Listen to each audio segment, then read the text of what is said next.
All right, now it's time for our retro review for today's episode. It is time for us to check out SmackDown from April 8th, 2004. The winner of Kurt Angle's Great American Award is announced. Booker T shows his true colors, etc., etc., etc. Before we break down everything, what was your main takeaway from this episode?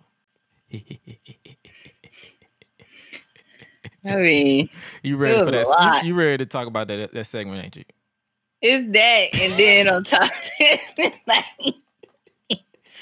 it's that, and of course, like at the end too. Like, Oh yeah, I like that too as well. Like, especially when that eagle wing broke off, that was hilarious. Yeah, oh yeah. I was like, man, this entire episode just had me just stun locked for a good minute. Like, what are we doing? I was like, he picked this. It was on accident, trust me. Cause I was like, yo, I saw Eddie Guerrero and Kurt Angle on the thumbnail, and I'm like, oh snap, let's do that.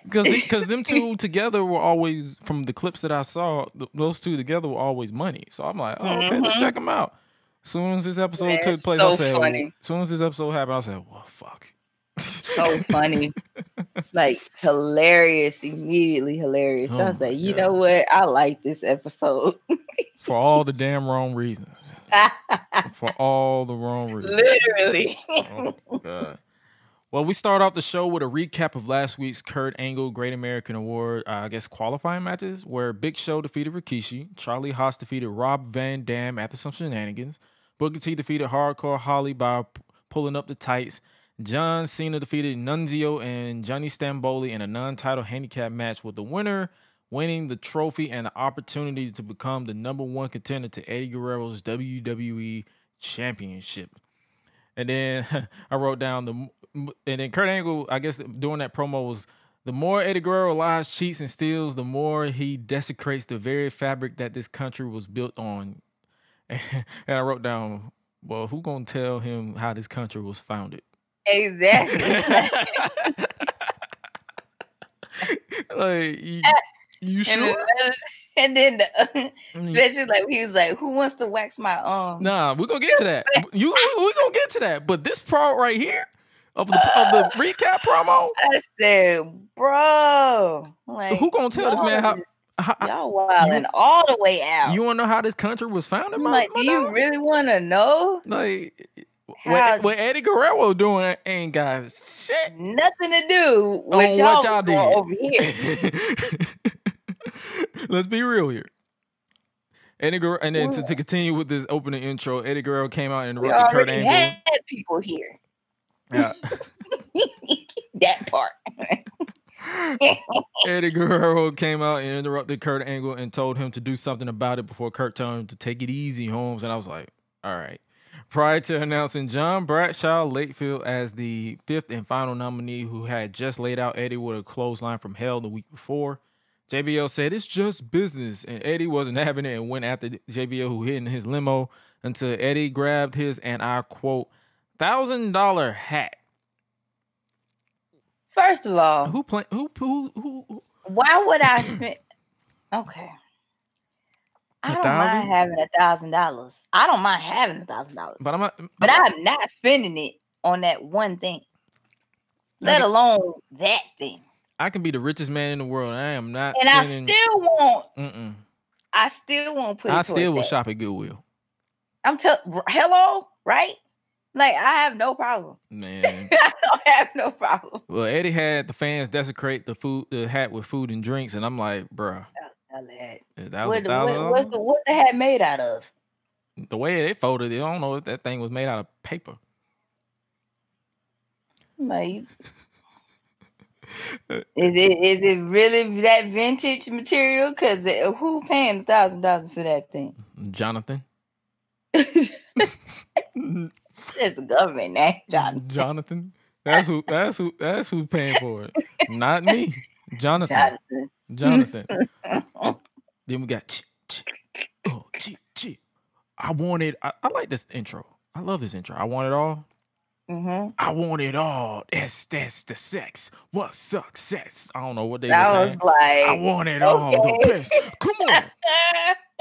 I know you don't get on Twitter like that, but Twitter was having a field day with me the other day when I said I didn't recognize the visual of the version that they used during the summer of 2004.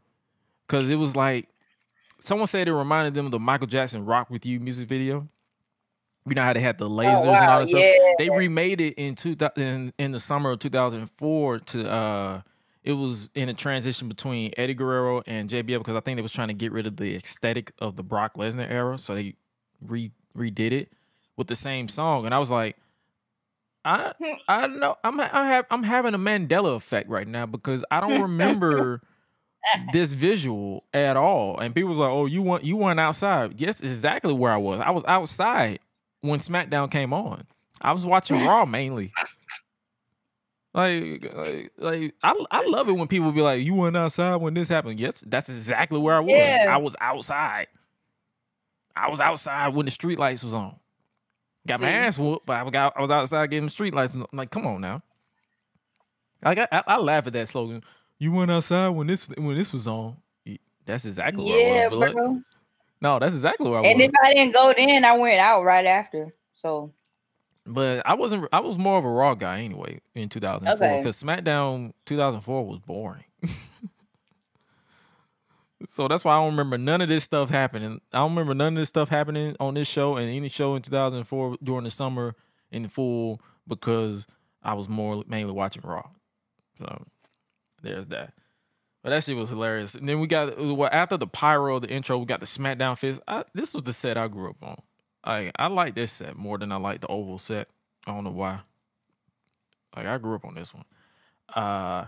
Earlier this week, I like Michael. I love it because of that fist. Like exactly. That still does it for me. Earlier this week, San Antonio played host to college basketball's Final Four. Tonight, San Antonio hosts SmackDown Final Five. Who will win the Great American Award? Michael Cole and Taz on commentary. I like this. It'll be Rob Van Dam and Booker T versus Charlie Haas and The Big Show. I guess they will be there are 4 of the Final 5 that will be in this situation as well. We kick off the show with John Bradshaw Layfield to cut a promo. Man, this was a promo. That dude did you see that dude did you see that dude in the big yellow JBL hat? He had me staring at him for a good minute. I literally paused the entire episode just to stare like, what the fuck are you got on, bro? What do you have on? I was like, this ain't a stunt double. What you got on? I don't know what. So it's like, seriously? And for those of you who don't know what I'm talking about, if you ever follow me on Twitter at Josh Gresham RG, I literally post screen caps. Yes. And I tag the podcast. So you know exactly what I'm watching for the podcast. And I literally tagged that shit and I was like, man, y'all see this shit? I was laughing. Like I was like, okay, cool. It's not just me. I'm like, all right. Because I noticed it too. This promo was pre-JBL boomer that we get today with Baron Corbin. JBL is still furious about Eddie stealing his cowboy hat and destroying it last week. $1,000? I'd be here too. I ain't gonna lie. I ain't finna spend $1,000 on no hat either, dumbass. There's nothing wrong with being poor. It's just a sign of bad education. You can work your way out of it. I mean, you got a point, but I'm not gonna spend no $1,000 on that little hat you got. Exactly. Like, come on, bro. I'm not gonna do that now. We're not doing that. Like, come on now. You sure? Is our education the problem, or are you the problem? Right. I'm trying to understand. $1,000 to me is really just front pocket money. I don't have to go in my wallet for my designer clothes, for my in New York City nightlife, for my luxury hotel suites, fornication escort service. Hey, I'm a male. I'm like, right. What? I was like, bro, what are you doing? Why are you telling your business? We don't need to know all that. He was basically bragging about his new life since leaving Texas for New York City.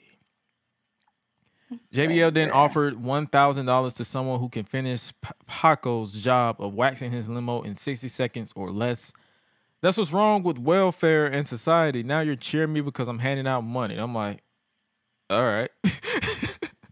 JBL, he then picked out a fan rocking a Latino Heat shirt, and JBL said, he told him, you, come here, cross over that rail. I'm sure you're used to crossing borders.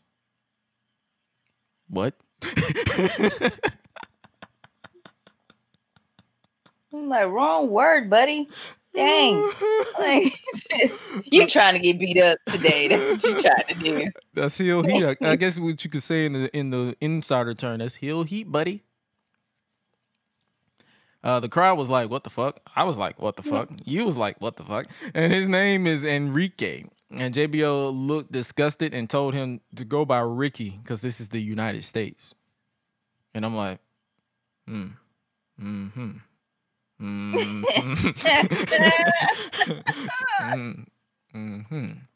He told him to take over for Paco, and he had 60 seconds to wax on, wax off.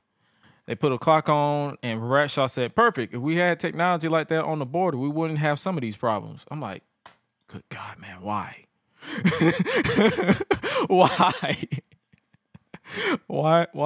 is it?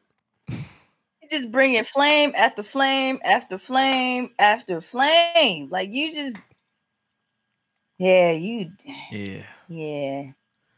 Soon as Ricky started, Bradshaw started spewing every stereotypical job a Mexican has in America. More money you can make in a whole summer hauling hay. More money you can make pouring concrete. Ricky almost won until JBL he spilled some more of that wax substance. I don't know what the brand that they was using on the car, and he lost. Then JBL then started insulting this man and said he did a half-assed job and told him to enjoy the rest of the show. Cole and JBL went back and forth about what he did before they revealed the nominees for the Great American Award, which is like we talked about at the top of the show: JBL, Booker T, John Cena, Charlie Haas, and Big Show. And while they did that, I was just like, why did this segment exist? Right. I'm like, all right. Even Paco didn't even want to do his own job. I don't even think Paco wanted to be there. He was like, I really want to go. Because his face said everything. His face was just like, bruh. This was a job. It pays. I'm about to quit. I'm about to put in my resignation. Right. I'm about to leave you right here. Matter of fact, you're gonna have to get you a new driver. I'm about to leave this car. Own car. I'm about to go get a new you just gonna have to this show ain't gonna finish until you get this car out, but I'm not finna drive it because, buddy. What? All right. Next up, we have a non-title match. The Dudley Boys, Bubba Ray and Devon, facing the WWE Tag Team Champions Scotty 2 Hottie and Rikishi. SmackDown is brought to you by Hitman Contracts for the PS2, Xbox, and PC. Did you ever play Hitman Contracts? No. Yeah, it was pretty good. It was pretty solid. It was pretty solid. But my cousins, they had like all the games anyway. So it's like they used to always be like, yeah, like you should like at least play at least like one time. Like it's all right. Like what cracked me up is whenever I would go over my cousin's house to play the games that they say I should play. Let's go outside instead. Bitch, you just told me to play the game. All right. All right. But when it came to Grand Theft Auto, it was no problem. I was like, like them jokers live for Grand Theft Auto. Like SmackDown was also brought to you by Reeboks and Walking Tall, starring The Rock. Rikishi and Scotty came out, and I'm always rocking to this song. Like, let's put this to bed right quick. Are they saying you look fly to me or you can rock with me? Hold on. I'm gonna need you to get the lyrics. We're gonna have to get the lyrics. We do our research here on this podcast, live and in person, so you guys can know. Because I don't know if they're saying you look fly to me or you can rock with me. Let's see. You look fly to me. You can rock with me. I've been thinking this for the past 20 years. No, they say you look fly today. Oh, you look fly today. Okay. Yeah. Damn. All right. You look fly today. All right. So now, it's like I still hear you look fly. It sound like to me, yeah, that's what I thought it was too. But you look fly today. But it's today. I guess. I'm probably gonna still say you look fly to me though. I'm not gonna even lie to you. Yeah, you look fly today. You look fly today. You look high today. We're going to the mall to take you shopping to get your best outfits now. Yeah, like yeah, that's what they said. Them lyrics are kind of hard. That was the wait. That was the lyrics? I thought that's the only words they said. There was more to that. No, I was reading a little bit of the verse, but there's a verse in the chorus. Yeah, I was reading a little bit of the verse. I didn't know a verse but existed. In the chorus, yeah, it does. Yeah, it does. But in the chorus, it said, "Yeah, you look fly today." Then it says, "You look fly today," and then they'll have, I guess, like a little interlude or something. Do the muscle, now walk away, or something like that. Yeah, it's in the lyrics. They got a whole like. I want to believe you so bad. I seen the link right now. I want to believe you so bad because I'm like, you the link right there is now. No way there is lyrics to this song. There's a whole verse. Like, how does a verse exist in this song? I just sent it to you. Like, how? Yes, it is. How? That's what I was. You look what? Yeah, that's a freestyle. What? You look fly today, DJ Blazing. You look fly today. Okay, you got the welcome. Hey, you look fly today. Then you freestyle. Let's go. Let's get it. You look fly today. You look high today. Yeah, I do. I look high every day. I ain't gonna lie to you. You look fly today. You look high today. We're going to the mall to take you shopping to get your best outfits. Now we look fly today. We look fly where they're every day. Every road that we travel. You don't know where we've been through. You don't know what we've been through. But I gotta say, you look today, you are totally amazing. You are so, so beautiful. Hey, and girl, guess what? You look fly. What is this? Wait a minute. They probably didn't play it when they like when they were like walking down or something like that. They only play like it's like probably maybe an instrumental version of it and just kept that hook. That's literally it. Cause I'm like, what? There's a second verse? Yeah. How? We ain't leaving you man out because you look great in your suits and your ties. You iron your clothes before you buy your clothes. You go shopping before you buy your clothes. You use your credit card and debit card instead of money. Cash is the way to go. You should go to the bank or go to Speedways to get some gas. But hey, this is fine at last. This is my last time hanging with you. It's not because you look fly today. This don't even make any sense. Now do the thunderclaps 4 times. Now do the shoulder lean. Now do the nay-nay. What the wait a minute. Is this a remix? Oh, this is a remix. Hey. This is a remix. Okay, I'm about to say verses. No. This is a remix. This is like somebody's cover. I thought this was like the actual song. I don't think it's the actual song. No. Do say you look fly today. Yeah, you look fly today, but that was somebody doing the actual. That's about it. But on YouTube, like when you hear the song, like they do say you look fly today. Yeah, no, that was a freestyle. Okay, I'm about to say that's somebody doing a cover. That wasn't an actual song that they used. So we good on that. All right. But yeah, so you look fly today makes sense. We spent a lot of time on this theme song because I was determined to hear this.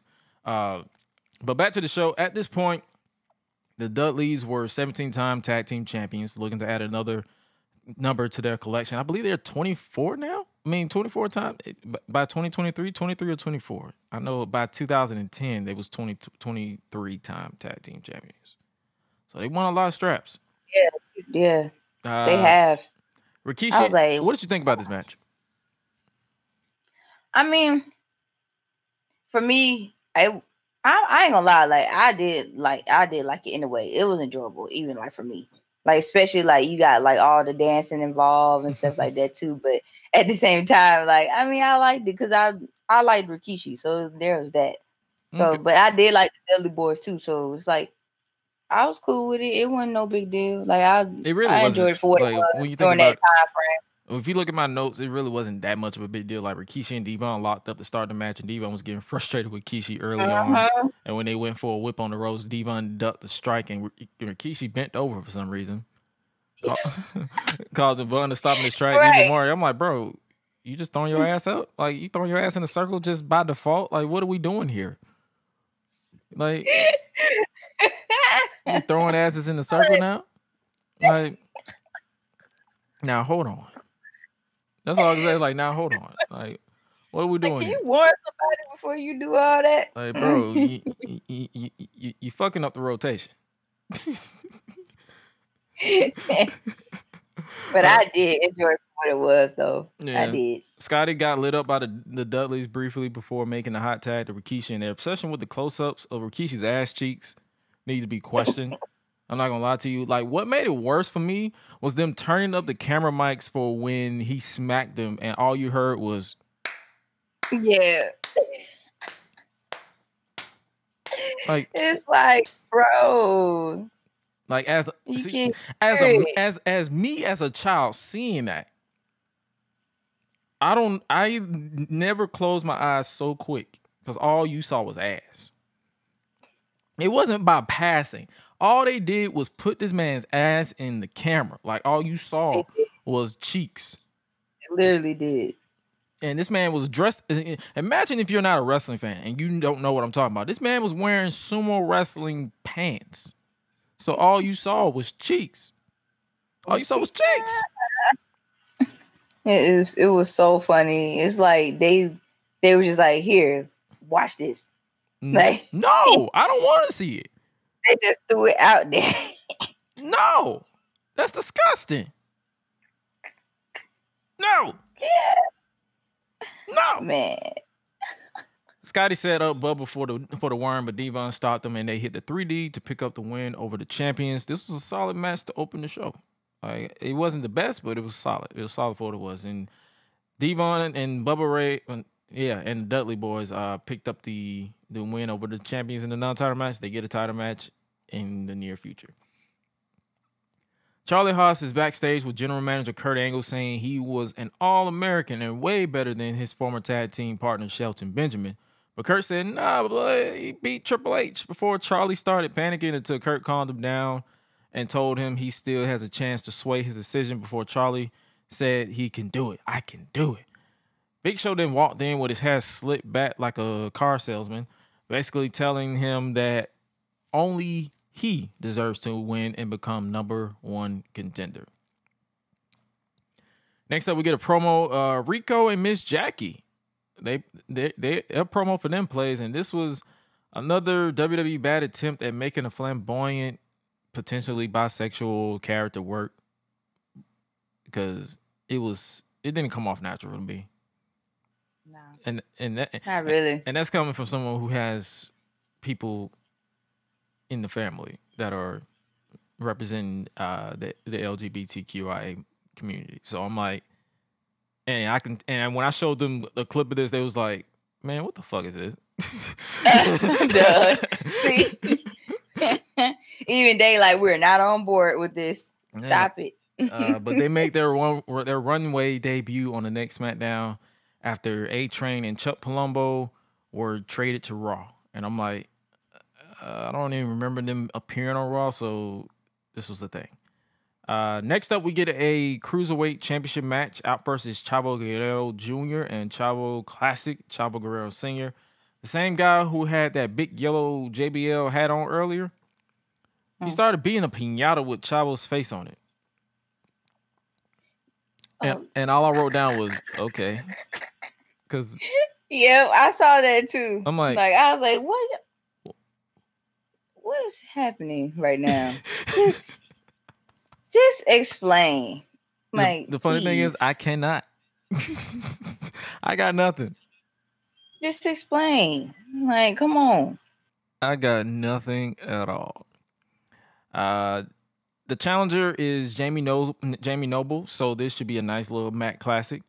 This was post-draft, so Nydia, his girlfriend or ex-girlfriend, was drafted to Raw, and they pretty much did nothing with Jamie character-wise.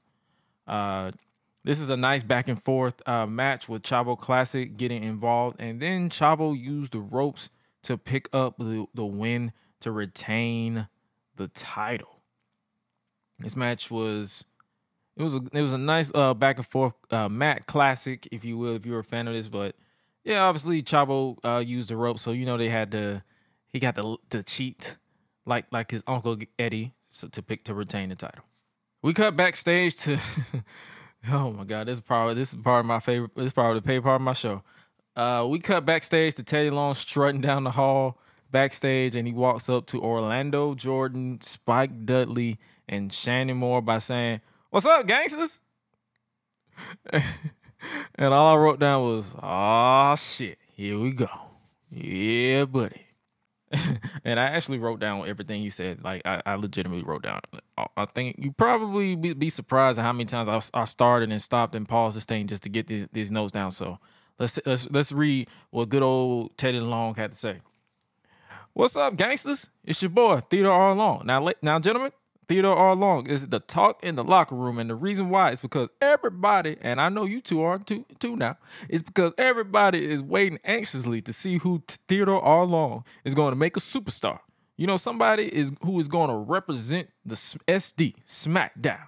Now, I know y'all feeling that, and see, what I want you to know, player, is that I'm looking for a man who has the perfect body. Bam!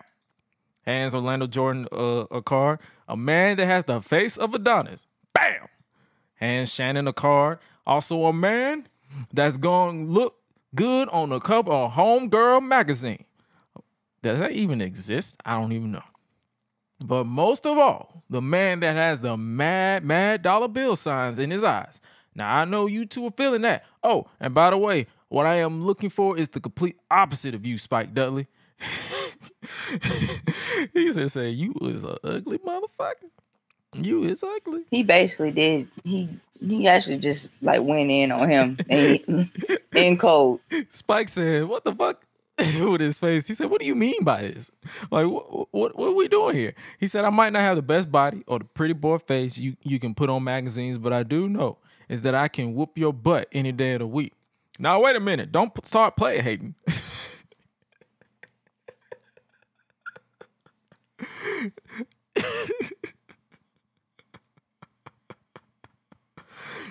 Spike challenged him to meet him in that ring one-on-one tonight. Teddy said, "What's wrong with you, player? You drinking that haterade again?" "I'm a businessman. I don't get dirty, and I don't get my clothes dirty. So the answer to your challenge is no." Spike calls him yellow and scared, and Teddy said, "Okay, I'll play Whitey's game." And I'm like, what? Yeah. I heard that off the rip. I was like, "What did he say?" And then I had like rolled it back like a little bit, and I was like, "Oh, okay, like it's just getting back at." It's one of them shows tonight. It's literally one of them shows. Okay, okay, player.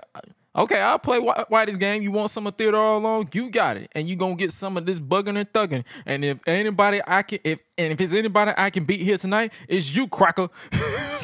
Holla at your boy. Oh man. Oh man. Oh. So this man went from calling Kane Crispy Cracker and SBR to calling Spike Dudley a cracker into.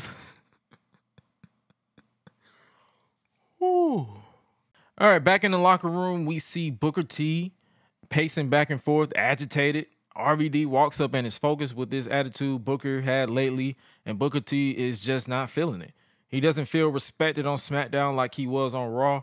RVD says they are the best tag team anywhere. Booker reminds RVD that he was screwed over last week and says he would do whatever it takes to win, that being Booker. Booker says he's Raw, meaning he represents Raw. I thought you was anything else. And if he wants to go out and win the SmackDown championships, let's do it.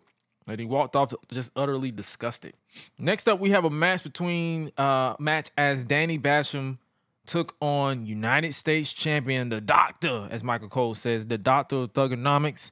Cena comes out to a massive pop with Kurt Angle watching on backstage, and John Cena cut a promo, which obviously I wrote down because I do my due diligence on this show, or at least I try to. He said this in the most whitest rap voice I've ever heard in my life. The Great American Award, I'm going to win it tonight. It's a no-brainer. Even Kurt Angle can get it right. I'm the United States champ. I put on a demonstration. I beat 2 Italians last week to get this nomination. Rene Dupree was ringside with one of his poodle mutts, so I punked out a French dude and his bitch with my nuts. And I'm like, what did you do to a dog with your nuts? Rude. Like, just rude. Oh, that's all I heard was like, now pause. What did you do? I don't know. So whoever I'm fighting tonight, I got a word of advice, man. I be slamming the cat with style, just like I was the Iceman. Nice little pop from the crowd. I got something to say to the rest of the nominees. Don't get choked up when you lose. Get choked up on these.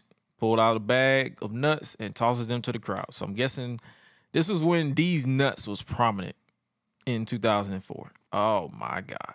Doug and Danny tried to do a switcheroo during the match. This match was pretty much a squash match, if you will. But Cena saw through it and took both of them out. After the throwback, Cena hit the 5-knuckle shuffle, the stiffest looking I've ever seen in my life, before hitting the FU to pick up the win. Will Kurt Angle be impressed with this win? John Cena, the Dr. Thugonomics, was prime Dr. Thugonomics at this point. Yeah, it really was. Next up is a tag team match as Booker T and Rob Van Dam came out first with their mashed up theme. And I completely forgot this mashed up theme ever existed. It's been a minute since I heard it. Their opponents is Charlie Haas and Big Show, still looking to impress Kurt Angle. Booker was nonchalant during this entire match, basically making this a handicap, as Big Show and Charlie Haas targeted RVD while Booker was just chilling. He was just like, I'm not feeling this. Because every time RVD tried to tag in Booker, he's nowhere to be found, checking on his knee or arguing with Big Show. RVD fights back against Haas and tries to tag Booker, but he walks away and out on RVD, showing his true colors. Rob stayed fighting back and had the match won with a 5-star frog splash before Big Show entered and took him out with a choke slam after RVD hit him in the face with a kick. Haas pinned RVD and picked up the win for his team. What you think about this match? So. Or did this get the 10-second treatment? No, like it was okay. Like it's okay. So like the energy, like it was cool for like a little bit in the beginning. Right. And then like eventually, like for me, it started like dying down. So I was just like, okay, like I felt like they could have did a little bit more with this segment. Just a little bit more. Just a little bit.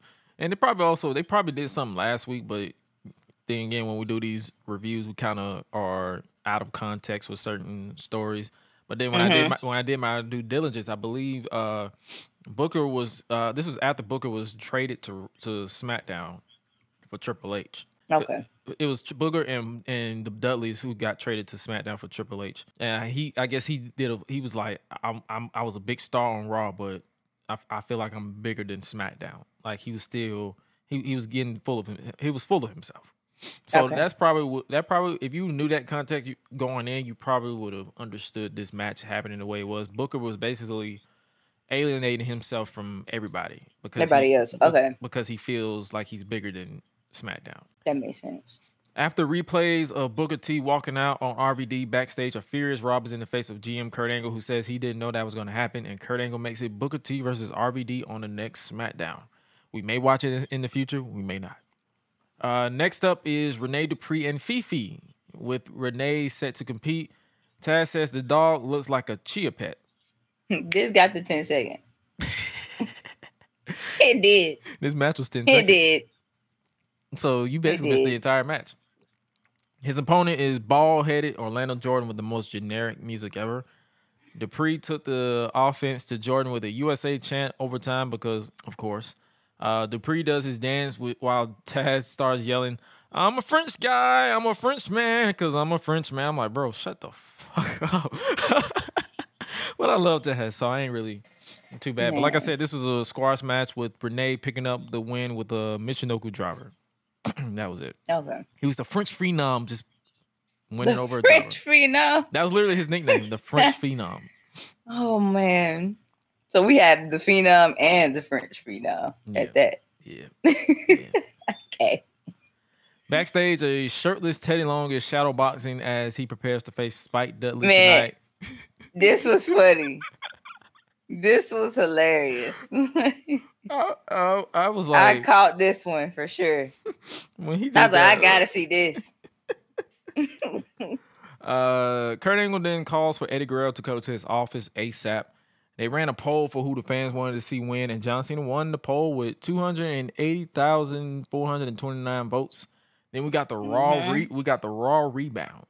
They showed Mick Foley going hand with Barbie the Bat, Chris Jericho costing Trish Stratus a Battle Royal win, Eugene licking Jerry Lawler for some reason, Shelton Benjamin confronting Triple H about his win and challenged him to a rematch.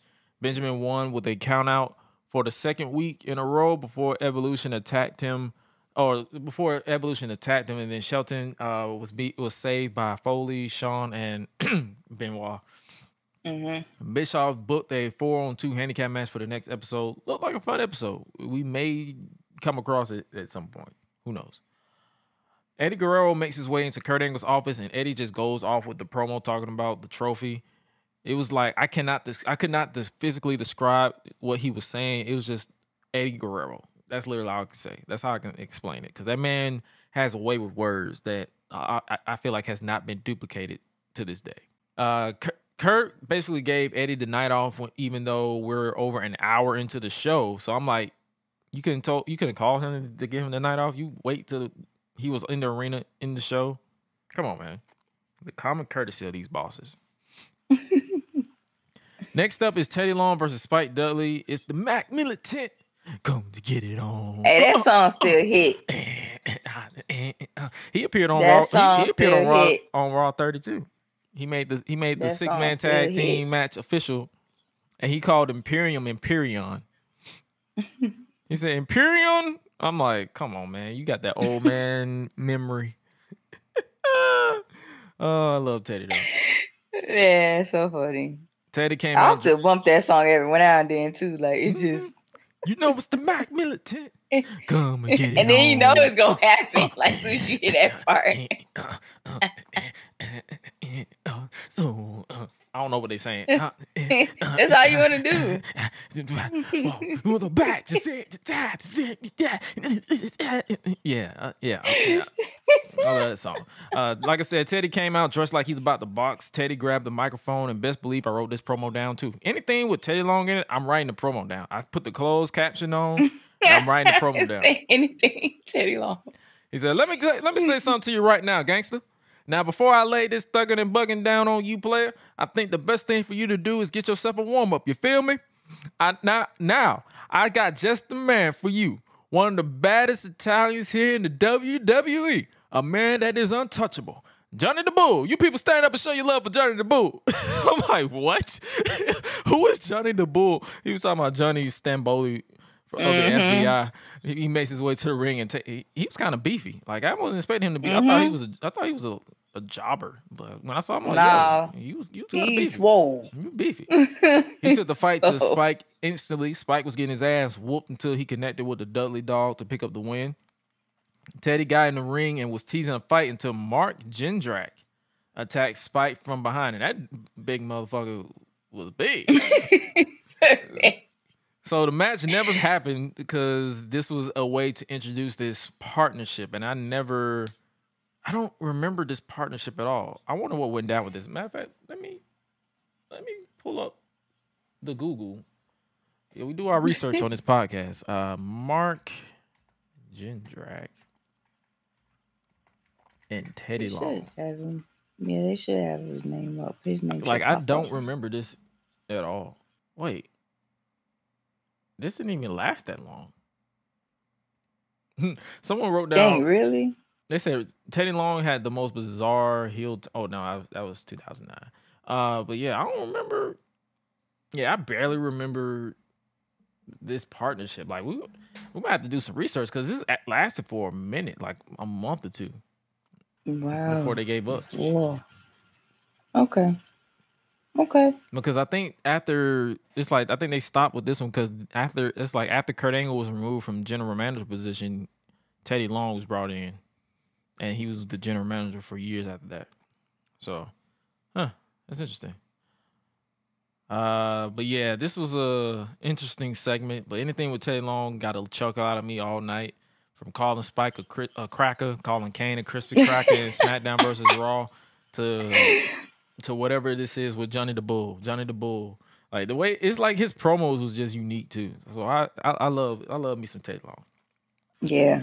Now it's time to crown the winner of the Great American Award. Out first is none other than the SmackDown General Manager, Kurt Angle.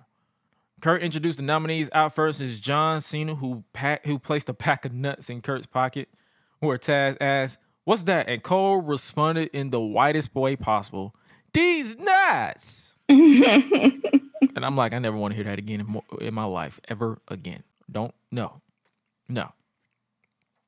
He then introduced Charlie Haas, Booker T, Big Show, and John Bradshaw Layfield.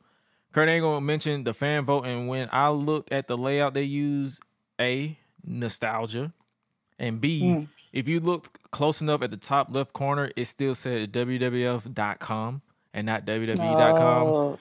The WWF lives, baby. It does say WWF, yeah. The WWF lives, baby. Kurt Angle was about to announce Cena as the winner until JBL interrupted him and said, "Show the footage that was filmed last night." And this is the part of the episode where I said, "Oh no."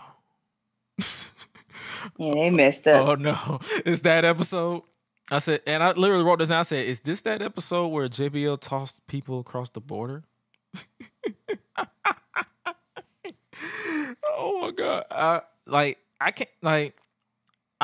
sat there for like the entire promo and I had no words. Like I couldn't even write. I literally was just listening to this and I'm like,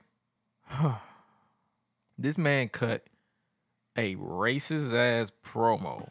He did. About Mexico and the borders that I don't even want to repeat because it was that. It was that bad. It really was. Airing this was a choice, but they did it. I'm like, okay, well, it worked. I guess that's what you wanted to do. If I have to play devil's advocate, it worked because people hated it and him. I don't get it for doing it. Yeah, I don't get it. Like, why did you have to? But it was 2004, so that was literally what they did back then. Whatever gets you heat, it's whatever. It happened, but but Kurt Angle was impressed and awarded the Great American Award to none other than John Bradshaw Layfield, much to the dismay of John Cena and the fans. JBL is now the #1 contender for the WWE Championship, and he will face Eddie Guerrero at Judgment Day. The same Judgment Day where Eddie Guerrero bladed and cut an artery, causing him to bleed like crazy and go into shock backstage after the match. Kurt Angle was about to present the trophy to JBL, but when Kurt pulled the sheet up, it was a homemade trophy with Eddie's picture just smiling. And Eddie basically stole the trophy. Eddie makes his way out with the trophy as a hood ornament. Eddie made his entrance, and man, this guy was so great. He was all smiling vibes during his entire entrance. Like it didn't come off as it didn't come off as forced.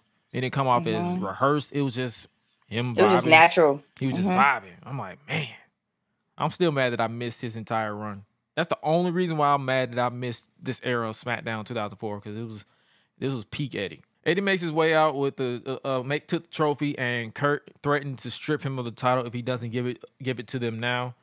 Eddie then proceeds to place his hand on the trophy and breaks one of the bald-winged eagles off. And the way he tried to fix it, I could not stop laughing. I could not stop laughing the entire time. I was like, this man here.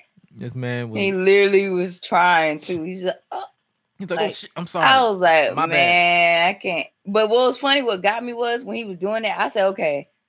I know he's gonna sit here and try to act like he's gonna fix it, but I'm trying to figure out is he gonna break the other one. That was my first. Remember that line? He said, it's all right, Holmes. Eagles can fly with one wing. And I'm like, bro, what? He said all that before Eddie attacked JBL with the trophy, so he basically broke the trophy. He broke it off JBL's body. Eddie grabs a steel chair and threatens to break the trophy. Kurt threatens him to not do it or he will pay. And Eddie said, fuck it, before attacking the trophy with a chair. And he destroyed the hell out of that trophy. Hmm. Eddie Guerrero stood tall as JBL has been named #1 contender. And that concludes SmackDown. I still enjoyed it. I enjoyed it, but that was a lot to process. Like, I did enjoy it. I was just like, man, that was, yeah. That didn't age well. Nah, not by a long shot. No. It was okay for the time. I'm not condoning it, but you can't do that now. Like, oh no. Ooh, boy. Bump cancel culture. You'll have sponsors pulling out your company. Telling you. Like, people be sponsors, endorsements, people be ready to knock at your door. That's what I'm saying. People be trying to say, oh, cancel culture is this, cancel culture is that. But it's like, bro, we ain't talking about cancel culture. We talking about the sponsors that you're gonna lose. Nike will drop you in a heartbeat. Mm-hmm. Adidas will drop you without even thinking. Nike will take the design you made, take your logo off of it and sell it in 6 months. Mm-hmm. Or change it to theirs. Or change it to theirs. That's what I'm saying. So it's like I'm not out here trying to counsel nobody, but at the same time, it's like, bruh, common sense. Right. So yeah, what they did then ain't gonna fly now. You see they purposely are trying to leave this era out of promo packages. Mm-hmm. Because even they know, like, yeah, we probably want to let this fly nowadays. Mm-hmm. Yeah. But that was SmackDown from April 8th, 2004.